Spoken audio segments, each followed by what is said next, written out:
Question number 6 देखें बच्चे। इसके अंदर आपको यू गिवन है। अच्छा, अब यू था ऐसे गिवन था कि 1 2 3 के बाद डॉट्स थे और 20 तक, तो मैंने इसको सारा फिल कर दिया है। यानी 1 2 3 है तो कंटिन्यूसली फिर 4 5 6 7, चूंकि 20 तक है तो उसकी गिनती मैंने मुकम्मल कर दी है। फिर ए में आपको इनिशली दिया गया था 1 3 5 19 तक। इट मीन्स अगर 1 के बाद 3 और 3 के बाद 5 आ रहा है तो ये सारे ऑड नंबर्स की बात हो रही है। इसके बाद 7 9 11 13 15 17 और 19। और आपको पता है कि ऑड नंबर्स क्या होते हैं, वो नंबर जो 2 पे पूरे पूरे डिवाइड नहीं होते। ये कुछ क्वेश्चंस हैं जो इस यू और ए के रिगार्डिंग आपने वेरीफाई करने हैं। एक एक करके इनको हल करना शुरू करते हैं। सबसे पहले देखें, आपके पास है ए और ए डैश का यूनियन लेंगे तो यू के बराबर आएगा। इसमें आप पहले ले लेते हैं हम जी लेफ्ट हैंड साइड ले लेते हैं, ठीक है। लेफ्ट हैंड साइड में आ रहा है ए और ए डैश का यूनियन। अब ए तो गिवन है लेकिन ए डैश मालूम नहीं है, तो हम सबसे पहले क्या निकालेंगे, ए डैश। और कोई भी डैश भी कहते हैं, कम्प्लीमेंट भी कहते हैं। इस डैश का मतलब क्या है कि जिस चीज का डैश ये लिए जा रहा है तो उसको यू में से माइनस कर दें, ठीक है जी। अब यू क्या है, यू 1 से लेकर 20 तक है, देख लेते हैं। 6 है जी, 7 है, 8 9 10 11 12 13 14 15 16 17 18 19 एंड 20।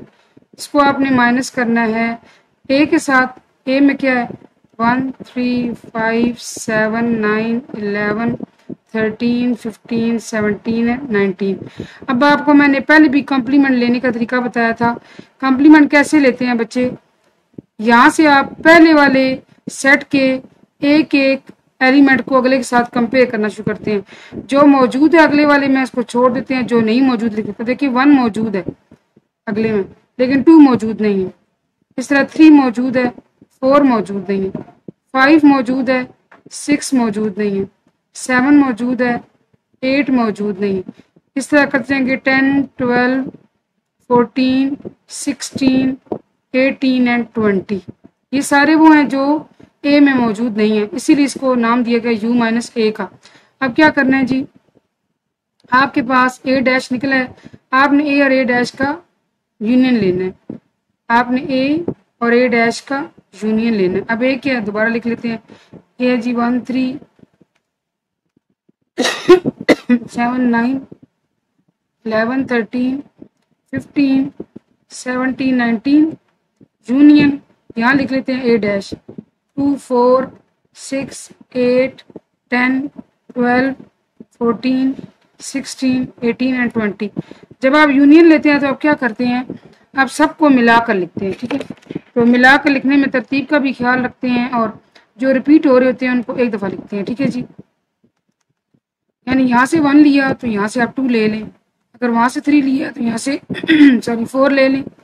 करते करते ये आपका सारा तरतीब से 9 10 11 12 13 14 15 16 17 18 19 एंड 20।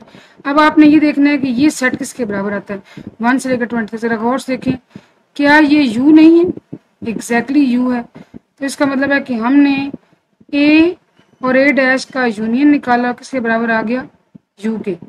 हेंस प्रूव्ड, हमने पहली चीज प्रूव कर दी है, ठीक है।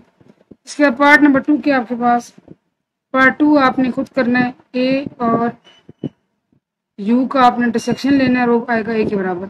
आसान है इसलिए मैं आपको DIY कर रही हूँ, ठीक है।